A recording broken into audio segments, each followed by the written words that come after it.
ஸ்ரீ நாராயண குரு polytechnic கல்லூரியில் சர்வதேச யோகா தினம். கோவை மதுக்கரை சாலையில் அமைந்துள்ள ஸ்ரீ நாராயண குரு பாலிடெக்னிக் கல்லூரியில் சர்வதேச யோகா தினம் அனுசரிக்கப்பட்டது. நிகழ்ச்சிக்கு கல்லூரியின் உடற்கல்வி இயக்குனர் சதீஷ்குமார் வரவேற்புரையை வழங்கினார். கல்லூரியின் முதல்வர் உதயகுமார், கல்லூரியின் துணை முதல்வர் கௌசல்யா தேவி, நாட்டு நலப்பணி திட்ட அலுவலர் கோகிலா ஆகியோர் குத்துவிளக்கேற்றி நிகழ்ச்சியை தொடங்கி வைத்தனர். தொடர்ந்து கல்லூரியின் முதல்வர் உதயகுமார் மாணவர்களிடையே பேசுகையில் இன்றைய இயந்திர உலகில் யோகாசனத்தின் அவசியத்தை எடுத்துரைத்தார். மேலும் நோயற்ற வாழ்வே குறைவற்ற செல்வம் என்னும் பழமொழிக்கேற்ப நமது உடம்பு மற்றும் மனதிற்கு புத்துணர்வு அளிப்பது யோகாவே ஆகும். எனவே யோகா பயிற்சியின் மூலம் மனதை ஒருநிலைப்படுத்த முடியும், சில நோய்களையும் குணப்படுத்த முடியும் இயலும். எனவே மாணவர்கள் தினம்தோறும் யோகாசனம் செய்ய வேண்டும் என தெரிவித்தார்.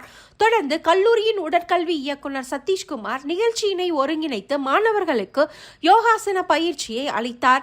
இதில் சுமார் 400க்கும் மேற்பட்ட மாணவர்கள் கலந்து கொண்டு யோகாசனங்களை செய்தனர்.